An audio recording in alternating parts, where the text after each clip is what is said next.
सत्य वचन की राह पर चले हम सदा, यीशु का साथ हो रहे हमारी हर दुआ।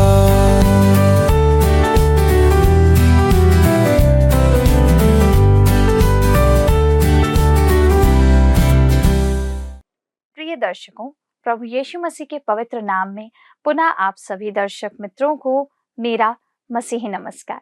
मैं आप सभी दर्शकों का इस क्रमबद्ध बाइबल अध्ययन कार्यक्रम सत्य वचन में हार्दिक स्वागत करती हूँ।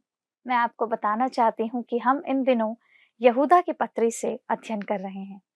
यहूदा कहता है कि धर्म त्यागी कलीसिया में विभाजन का कारण बनते हैं। धर्म त्यागी में परमेश्वर का पवित्र आत्मा नहीं होता और ना वास करता है।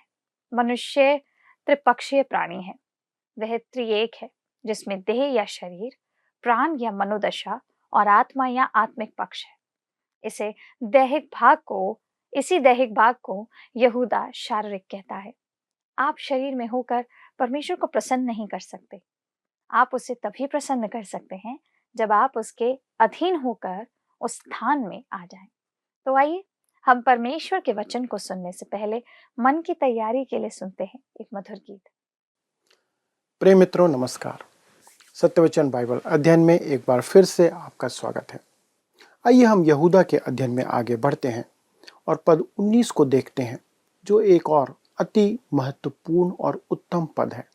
लिखा है यहूदा 1:19, ये वे हैं जो फूट डालते हैं, ये शारीरिक लोग हैं जिनमें आत्मा नहीं। सबसे पहले यहूदा कहता है कि धर्म त्यागी कलीसिया में विभाजन का कारण बनते हैं।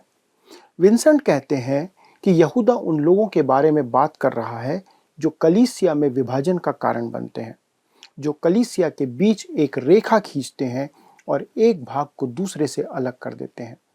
उदारवादी कलीसिया में महान संप्रदायों को विभाजित करने के लिए जिम्मेदार रहा है। उदारवादियों ने कलीसिया पर कब्जा कर लिया और फिर कहा कि कट्टरपंथी ही इसे विभाजित करने वाले हैं। यकीनन कट्टरपंथी लोगों ने चर्च को विभाजित नहीं किया।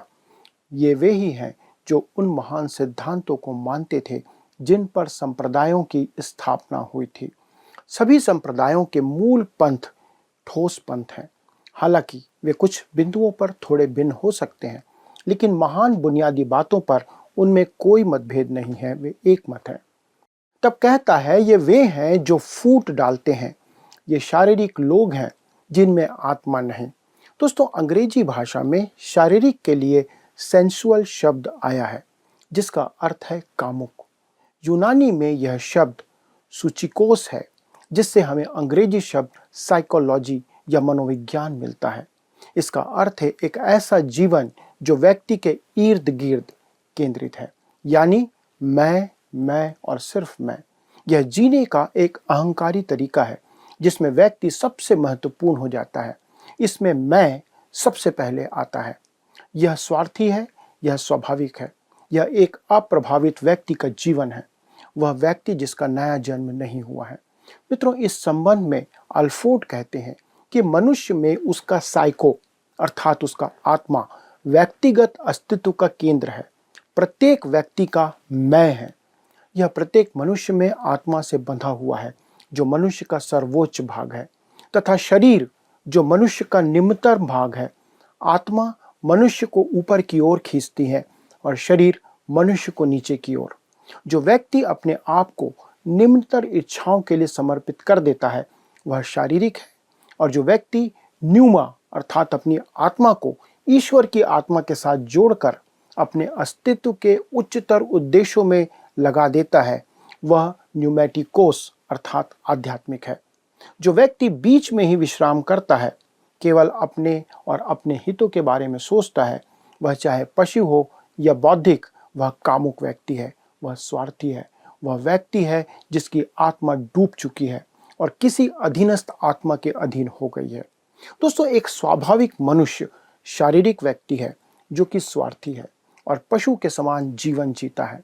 वह सब कुछ प्राप्त करना चाहता है, सब कुछ खाना चाहता है, सभी धन अपने पास चाहता है। वह केवल स्वयं और अपने बारे में सोचता और अपने लिए जीता है। कहता है जिनमें आत्मा नहीं है। मित्रों, धर्म त्यागी में परमेश्वर का पवित्र आत्मा नहीं होता और ना ही वास करता है। पौलुस इफिसुस की कलीसिया को यही कहता है। उन्होंने केवल यूहन्ना के बपतिस्मा के बारे में सुना था और पौलुस उनसे प्रेरितों के काम 19 अध्याय 1 से 7 में कहता है, क्या तुमने विश्वास करते समय पवित्र आत्मा पाया? दोस्तों, वे उस विषय में कुछ नहीं जानते थे। वे यूहन्ना की सेवकाई के बारे में जानते थे, पर उन्होंने प्रभु यीशु मसीह की मृत्यु और उसके पुनरुत्थान के बारे में नहीं सुना था। पर जब पौलुस ने उन्हें बताया तो उन्होंने यीशु को ग्रहण कर पवित्र आत्मा पाया। मित्रों, हमें जानना होगा कि मनुष्य एक त्रिपक्षीय प्राणी है, अर्थात उसकी प्रकृति त्रिगुणात्मक है। पहला थिस्सलुनीकियों 5 अध्याय के 23 में लिखा है, शांति का परमेश्वर आप ही तुम्हें पूरी रीति से पवित्र करे और तुम्हारी आत्मा और प्राण और देह हमारे प्रभु यीशु मसीह के आने तक पूरे पूरे और निर्दोष सुरक्षित रहें। यदि आप उत्पत्ति की पुस्तक में मनुष्य की रचना का वृत्तांत पढ़ें तो आप देखेंगे कि मनुष्य का शरीर मिट्टी से बनाया गया। इस मिट्टी में 15 तत्व हमारी देह में हैं। मरने पर हम इस शरीर से बाहर निकल आते हैं और शरीर मिट्टी में मिल जाता है। विश्वासी के पुनरुत्थान पर, ध्यान से सुनिएगा, विश्वासी के पुनरुत्थान पर उसकी देह आत्मिक होगी। वह नाशवान देह है जो भूमि में बोई जाती है और अविनाशी देह है जो फिर से जी उठती है या उठ जाती है। अब इस मिट्टी के शरीर में या उसके देह में प्राण डाले गए, अर्थात उसमें मनोदशा, एक साइको उत्पन्न किया गया। यह दशा या प्राण उसे भौतिकता की ओर ले जाता है। उसे भूख लगती है तो वह खाना खाता है। उसे मनोरंजन की आवश्यकता होती है तो वो मनोरंजन करता है। वह रूपवान है, उदार है, मिलनसार है। बहुत से उद्धार से रहित मनुष्य ऐसे होते हैं। वे बहुत भले दिखते हैं। मैं कभी कभी ऐसे मनुष्यों से भेंट करके सोचता हूँ कि काश सब विश्वासी भी ऐसे ही भले और अच्छे होते। यद्यपि अविश्वासी मनुष्य अधिक आकर्षक दिखते हैं। वे बाहर से अलग और भीतर से अलग होते हैं। यह मनुष्य का शारीरिक स्वभाव है, क्योंकि उनमें परमेश्वर का आत्मा नहीं। पर परमेश्वर ने इस मनुष्य में जीवन की श्वास फूका, अर्थात अपनी आत्मा डाली। यह उसकी मनोदशा से ऊंची है। आत्मा परमेश्वर को निहारती है, उसकी लालसा करती है। वह परमेश्वर की आराधना करना चाहती है, उसके साथ संपर्क में रहना चाहती है। इस प्रकार मित्रों, हम देख सकते हैं कि मनुष्य त्रिपक्षीय प्राणी है। वह त्रिएक है, जिसमें देह या शरीर, प्राण या मनोदशा या साइको और आत्मा या आत्मिक पक्ष है। इसी दैहिक भाग को यहूदा शारीरिक कहता है। मित्रों, मनुष्य के पाप में गिरने के समय वास्तव में क्या हुआ था, क्या आप जानते हैं? परमेश्वर के सृजित मनुष्य ने जब पाप किया तो उसका क्या परिणाम हुआ? मैं मनुष्य के 3 भागों को एक 3 मंजिला मकान की उपमा देता हूं। आप इसके द्वारा आप इसे समझ सकते हैं। 3 मंजिला मकान। पहली मंजिल में बैठक और रसोई है, यह मनुष्य का भौतिक भाग है।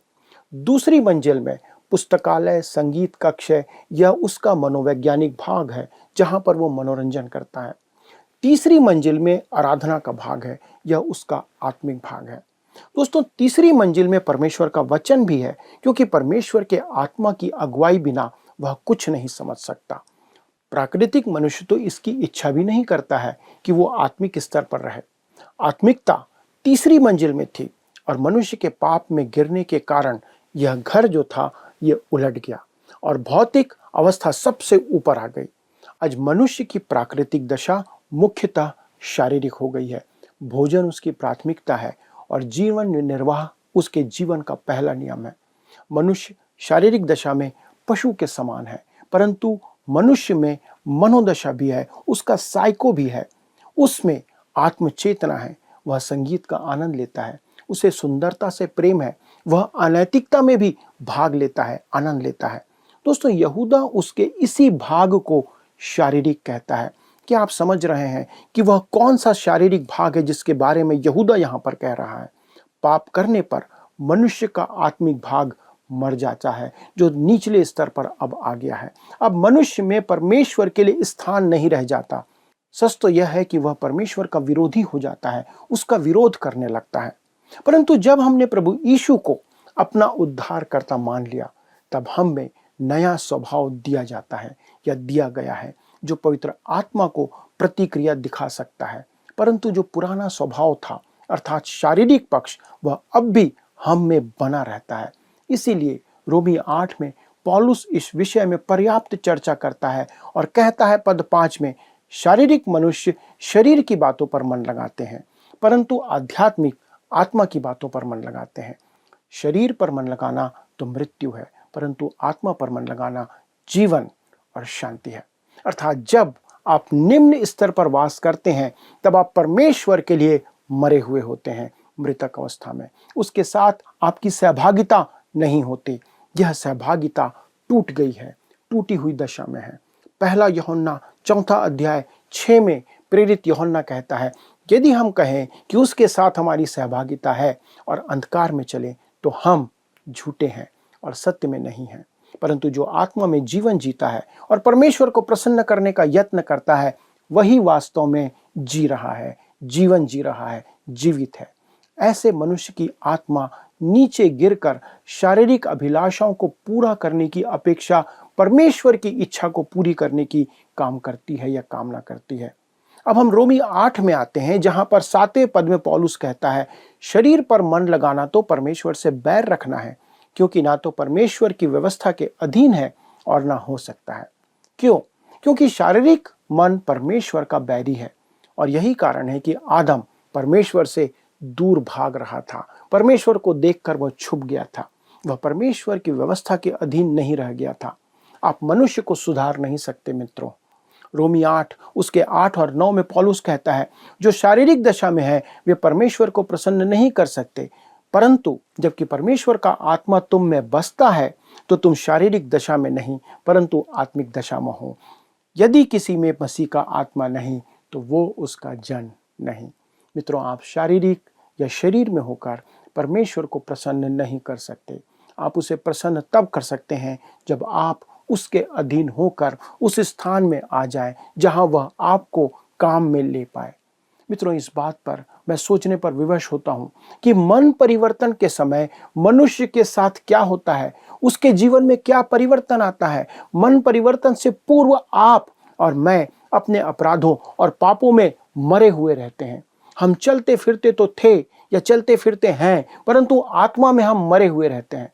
मनुष्य सुसमाचार सुनता है तो परमेश्वर का आत्मा उसे उसके जीवन में लागू करता है और वह प्रभु यीशु में विश्वास करता है और हम कहते हैं कि उसका नया जन्म हो गया। उसके आत्मिक स्वभाव का नया जन्म होता है और अब उसके मन में, हृदय में परमेश्वर के लिए स्थान बन जाता है। मित्रों, इस नए स्वभाव में सामर्थ्य नहीं होती है, इसलिए पवित्र आत्मा उसमें वास करने के लिए आता है। पौलुस इसी बात को कहता है रोमी 8 के 9 में, तुम शारीरिक दशा में नहीं परंतु आत्मिक दशा में हो, क्योंकि परमेश्वर का आत्मा अब हम में आ गया है। दूसरे शब्दों में, हम पवित्र आत्मा का अंतर्वास बन जाते हैं। आपकी पहचान ये बन जाती है कि आप परमेश्वर की संतान हैं जब उसका आत्मा आप में वास करता है। ऐसा नहीं है कि आपके मन परिवर्तन के 10 दिन बाद पवित्र आत्मा आकर आप में अंतर्वास करे। यदि आप पवित्र आत्मा उसी क्षण प्राप्त नहीं करते हैं जिस क्षण आपका परिवर्तन हुआ है, तो आप वास्तव में परिवर्तित नहीं हुए हैं, क्योंकि यह पवित्र आत्मा ही है जो आपको नया जन्म देता है। इस बात को याद रखिएगा। तो आप मत कहिए कि आप में पवित्र आत्मा नहीं है। आप में पवित्र आत्मा है यदि आपने प्रभु यीशु मसीह को अपना उद्धारकर्ता ग्रहण किया है। यूहन्ना 3 अध्याय के 8 पद में कहता है कि हम पवित्र आत्मा से जन्मे हैं। पवित्र आत्मा केवल आपकी सहायता ही के लिए नहीं, वह परमेश्वर के वचन का अर्थ भी आपको समझाने के लिए है। अतः परमेश्वर का वचन आपके लिए मूर्खता नहीं है, क्योंकि आपके लिए एक नया संसार, एक नया जीवन, एक नया दरवाजा खुल गया है। परंतु एक संघर्ष हमारे जीवन में चलता रहता है, जैसा पौलुस गलातियों की कलीसिया को 5 अध्याय के 17 पद में कहता है, शरीर आत्मा के विरोध में और आत्मा शरीर के विरोध में लालसा करता है और ये एक दूसरे के विरोधी हैं, इसलिए कि तुम जो करना चाहते हो वह ना करने पाओ। मित्रों, विश्वासियों के ये 2 स्वभाव होते हैं। मनुष्य का मनोदशा वाला साइको, पुराना स्वभाव परमेश्वर से दूर भागना चाहता है, परंतु उसका आत्मिक स्वभाव परमेश्वर के निकट आना चाहता है, उसकी लालसा करता है। यदि आप परमेश्वर की संतान हैं तो इस संघर्ष से आप परिचित होंगे। आपको मालूम होगा कि कभी कभी तो आप उससे दूर होना चाहते हैं और कभी कभी आप उसके निकट आने चाहते हैं। ऐसा होना तो नहीं चाहिए, परंतु हम जानते हैं कि ऐसा होता है हमारे जीवन में। यही कारण है कि हम में से बहुत से लोग अपने मसीही जीवन में कभी ऊपर, कभी नीचे, कभी इधर और कभी उधर होते हैं। पहला कुरिन्थी 15 अध्याय 45 पद में पौलुस कहता है पुनरुत्थान के बारे में, प्रथम मनुष्य अर्थात आदम जीवित प्राणी अर्थात मनोदशा में बना और अंतिम आदम जीवनदायक आत्मा बना। दोस्तों, अदन की वाटिका के आदम और प्रभु यीशु मसीह में यही मुख्य अंतर है। प्रभु यीशु ने अपनी जान दे दी कि वह जीवनदायक आत्मा बने, और यही बात पहला कुरिन्थी 15 के अंदर 46 और 47 पद में पौलुस कहता है, परंतु पहले आत्मिक ना था पर स्वाभाविक था। यह अंतर पौलुस यहाँ पर प्रकट करता है। इसके बाद आत्मिक हुआ। प्रथम मनुष्य धरती से अर्थात मिट्टी का था, दूसरा मनुष्य स्वर्गिक है। मित्रों, मेरे विचार में पतन या पाप में गिरने से पूर्व आदम और आज के नवजीवन प्राप्त मनुष्य में यही अंतर है। हमें परमेश्वर की संतान बनाया जाता है और हम परमेश्वर के लिए स्थान बनते हुए हमें आत्मिक स्वभाव दिया जाता है। आरंभिक अवस्था में मनुष्य का सर्वोच्च स्वभाव था कि परमेश्वर ने उसमें जीवन का श्वास फूंका था, परंतु वह आत्मा पाप में गिर सकती थी। हमारा आज का स्वभाव पापी है। यह इस देह में सदा बना रहेगा, क्योंकि यह देह उसके वश में है।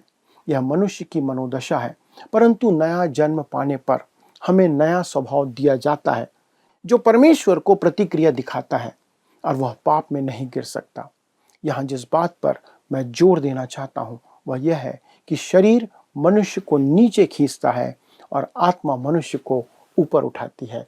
यहूदा यही कहता है कि ये धर्म त्यागी कभी भी आत्मा के दायरे में नहीं आता है। आत्मा के बिना जब वो कहता है वे शारीरिक हैं, वे कभी भी मनोवैज्ञानिक अवस्था से ऊपर नहीं उठते। वे उसी के विषय में सोचते रहते हैं, उसी के बारे में सोचते रहते हैं। इसलिए यह बताना बहुत आसान है कि आप परमेश्वर की संतान हैं या परमेश्वर की संतान नहीं है। पौलुस गलाती 5:19 से 21 में शरीर के कामों की सूची देता है, और यदि आप अपने जीवन में वो वाले फल उत्पन्न कर रहे हैं तो आप जान लीजिए कि आप शरीर में जी रहे हैं, आप शारीरिक मनुष्य हैं। पर फिर आगे बढ़कर पद 22 और 23 में वे आत्मा के फल को सूचीबद्ध करता है। यदि आपके जीवन में वे फल हैं, वे चीजें हैं, तो आप परमेश्वर की संतान हैं। लेकिन दोस्तों, धर्म त्यागी के जीवन में वे चीजें नहीं होती। उसके पास वे चीजें नहीं हो सकती, क्योंकि उसके पास परमेश्वर का आत्मा नहीं है। दोस्तों, इस बात को समझने के लिए मैंने अधिक समय लिया, इसलिए क्योंकि मुझे लगता है कि यह अति आवश्यक विषय है। हमें इसे समझना चाहिए कि हम में दो स्वभाव होते हैं। भजनकार भजन संहिता 139 के 14 पद में कहता है, मैं भयानक और अद्भुत रीति से रचा गया हूँ। मनुष्य एक बहुत ही जटिल प्राणी है। आज एक मनुष्य इस धरती पर गंदगी से निकले हुए शरीर के साथ चलता है, लेकिन उसके पास परमेश्वर के लिए क्षमता भी है, क्योंकि उसका आत्मा उसमें वास कर सकता है। एक व्यक्ति जो परमेश्वर की आराधना और सेवा करना चाहता है, वह यीशु मसीह में विश्वास के माध्यम से परमेश्वर का पुत्र बन सकता है। यह कितनी शानदार और अद्भुत बात है सभी मनुष्यों के लिए। दोस्तों, आइए हम परमेश्वर को इस बात के लिए, इस विषय के लिए धन्यवाद दें, क्योंकि उसने मनुष्य को पाप में नहीं छोड़ा, उसने पाप से निकाला, अपना आत्मा हमें दिया कि हम परमेश्वर से मेल कर सके और हम शारीरिक नहीं आत्मिक दशा में बने रहें, क्योंकि इसी आत्मिक दशा में हम परमेश्वर के साथ मेल कर सकते हैं। आइए प्रार्थना करें। हमारे स्वर्गीय पिता, हम धन्यवाद देते हैं प्रभु इस सुंदर वचन के लिए, इस व्याख्या के लिए, जिसके द्वारा आज हमने ये जान लिया कि प्रभु आप कैसे एक शारीरिक मनुष्य को आत्मिक में बदलते हैं, कैसे एक पापी मनुष्य पवित्र दशा में लाया जाता है, कैसे प्रभु हमारी मनोदशा, हमारा अहम, हमारा मैं, हमारे जीवन को प्रभु नियंत्रित करता है। अनुग्रह करना प्रभु कि हम अपने जीवन में पवित्र आत्मा की अधीनता में रहें। यदि हमने अपना जीवन प्रभु यीशु को समर्पित किया है, पवित्र आत्मा हम में डाल दिया गया है, तो हम आत्मिक हैं। अनुग्रह करना कि हम आत्मिकता में बने रहें, क्योंकि पिता परमेश्वर इसी आत्मिकता में आप हमसे मुलाकात करते, हमसे बातें करते हैं, और यही है जो आप स्वर्ग तक लेके जाएंगे। पिता, इस अध्ययन के लिए धन्यवाद देते। हमारे सभी दर्शकों के लिए विशेष विनती है कि ये अध्ययन, आज की शिक्षाएं उनके लिए मील का पत्थर साबित हो। यदि अब तक वे आपसे दूर थे, उन्होंने अब तक इन बातों की, गहरी बातों को, भेद को नहीं जाना था, पर यह आज जान चुके हैं। अनुग्रह करना कि वे आत्मिकता में जीवन जीते हुए पाए जाएं। सभी बातों के लिए धन्यवाद देते हुए इस विनती को प्रभु यीशु क्रिस्त के नाम से मांगते हैं, आमीन। दोस्तों, इस विषय में यदि आपके पास और कोई प्रश्न है तो हमें अच्छा लगेगा यदि आप हमसे पूछें और बात करें, क्योंकि हम आपकी सहायता करना चाहते हैं। अगले प्रसारण में इस अध्ययन को आगे बढ़ाएंगे जो बहुत से भेदों को हमारे सामने खोलेगा। तब तक परमेश्वर का अनुग्रह और उसका प्रेम आपके जीवन में बना रहे। प्रभु आपको आशीष दे। आइए अब हम प्रश्नों को देखें। पिछले प्रश्न का उत्तर है बी, परमेश्वर का वचन हमारे पास उद्धार या नए जन्म से रहित मनुष्य तथा प्रचारक को पहचानने का माध्यम है। परमेश्वर का वचन। आज के अध्ययन पर आधारित प्रश्न है, मनुष्य के मन परिवर्तन के समय उसे खाली स्थान दिया जाता है जो उसको नया बनाता है। ए वचन, बी बपतिस्मा, सी पवित्र आत्मा, डी नया वस्त्र। मित्रों, इस प्रश्न का उत्तर हमें कल सुबह 6 बजे से पहले विकल्प ए, बी, सी या डी के साथ अपना नाम, पता, स्थान के साथ 9651433397 पर SMS या WhatsApp करें। मित्रों, हमने देखा कि हमें आज कलीसिया में विभाजन उत्पन्न करने वाले और सांसारिक प्रवृत्तियों का पालन करने वाले लोग जो पवित्र आत्मा से रहित होते हैं, जिनसे सावधान रहने की आवश्यकता है। हमें ऐसे प्रभावों से बचने के लिए आत्मिक जागरूकता और एकता बनाए रखनी है। तो क्या इसके लिए हम तैयार हैं? मित्रों, अगले प्रसारण में आपसे फिर मिलेंगे। तब तक आप सब प्रभु की संगति में बने रहिए। इस अध्ययन को दोबारा सुनने के लिए आप हमारे YouTube चैनल वर्ड रिसाउंड्स हिंदी में सुन सकते हैं। अधिक जानकारी और प्रार्थना के लिए आप दिए गए नंबर पर संपर्क कर सकते हैं। हमारे परामर्शदाता आपकी सहायता जरूर करेंगे। आज के लिए मुझे इजाजत दीजिए। जय मसीह की। क्या आपको यह कार्यक्रम पसंद आया? अभी हमें एक मिस कॉल करें और आप अगले विजेता हो सकते हैं।